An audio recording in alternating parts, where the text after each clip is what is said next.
We have to start, of course, by recognizing that the definitions of the status quo are not shared by these three actors. Taiwan's definition of the status quo is that it is an independent sovereign state.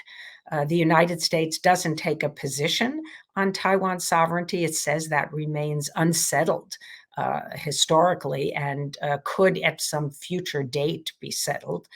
And of course, we know China's position is Taiwan is part of China, and so changing the status quo is dynamic to begin with. It's not static, and there's no doubt that in the aftermath of Speaker Nancy Pelosi's visit to Taiwan, that the Chinese decided to militarily change the status quo, and they have been operating at a far higher level of military activity and operating over the center line in the Taiwan Strait on virtually a daily basis. And of course, doing this with their naval ships as well as military aircraft.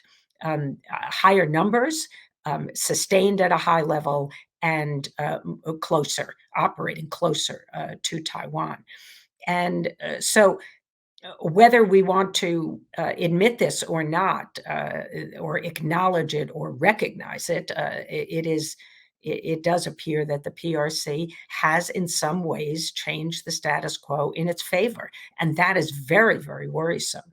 I think that the United States has certainly taken steps in reaction to China to try and strengthen Taiwan's security, to reassure Taiwan, to warn the PRC. And from China's perspective, yes, they interpret that as changes in the status quo. So it depends on where you sit.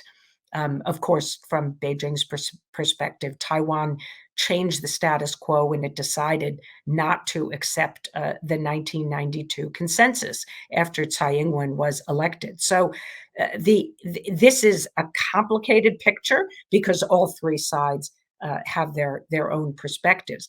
That said, China's the only actor here that has used military means to change the status quo. And that's a totally different category and shouldn't be countenanced by the international community.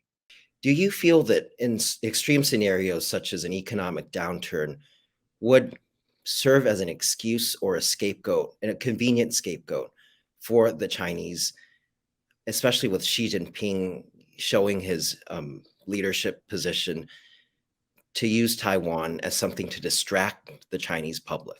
I personally think that when China experiences domestic problems and crises, that it tends to turn inward rather than outward. There are a few exceptions in Chinese history, but for the most part, they do not become bellicose in using force against countries.